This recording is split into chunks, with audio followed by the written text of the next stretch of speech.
If you design a product to solve your own problem, that's great.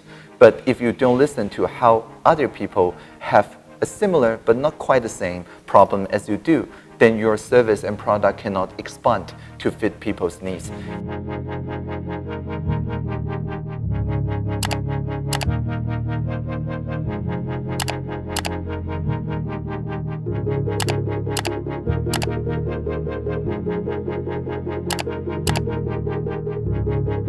So when I was 15 years old, I did drop out of junior high school with the blessing of my principal. But that doesn't mean that I abandoned institutional learning system.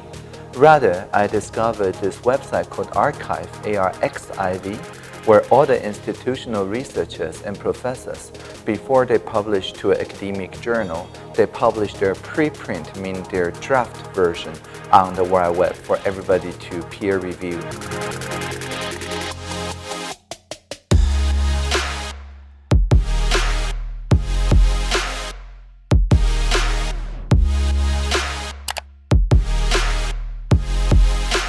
Whereas before, we would see the market as consumers. Nowadays, through crowdfunding and equity-based crowdfunding, all your stakeholders are not just consumers, they're actually partners in your venture. So if your creativity leads you to solve the problem of many people, I would recommend you to, even at the very prototypical level, start a crowdfunding or a crowdsourcing initiative so that you can connect with your prospective customers.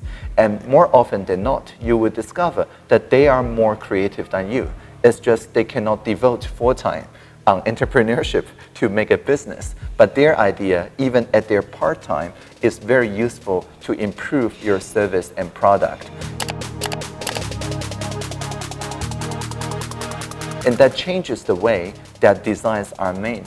Previously, before the idea of crowdfunding and crowdsourcing, people would think I'll have to start a product in a top-down design, perfect it, and roll it to the market, and the market may accept it or not. It's just like Encyclopedia Britannica. You have to write, you have to edit, proofread, and so on before you can publish into the encyclopedia.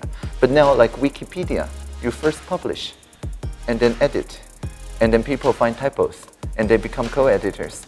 And then people think this not professional. They do a rewrite. So basically, you first publish and then think about the collaborators. And so this publish first mentality, or in nowadays we call it pivoting, to find a market product fit. But if it doesn't fit, ask your customer what would fit more. This kind of continuous integration and pivoting, I think it's much more important for an entrepreneur rather than deciding everything on one's own. As I mentioned, I think the most important skill is listening. One do not become a successful entrepreneur if one cannot listen to the stakeholders. If you design a product to solve your own problem, that's great. But if you don't listen to how other people have a similar but not quite the same problem as you do, then your service and product cannot expand to fit people's needs. If people still work in a very top-down fashion without the ability to listening, maybe one is good at one or two inventions within a supply chain, but it's very difficult to work on a larger, broader swath of stakeholders this way. So listening, I think, is the most important.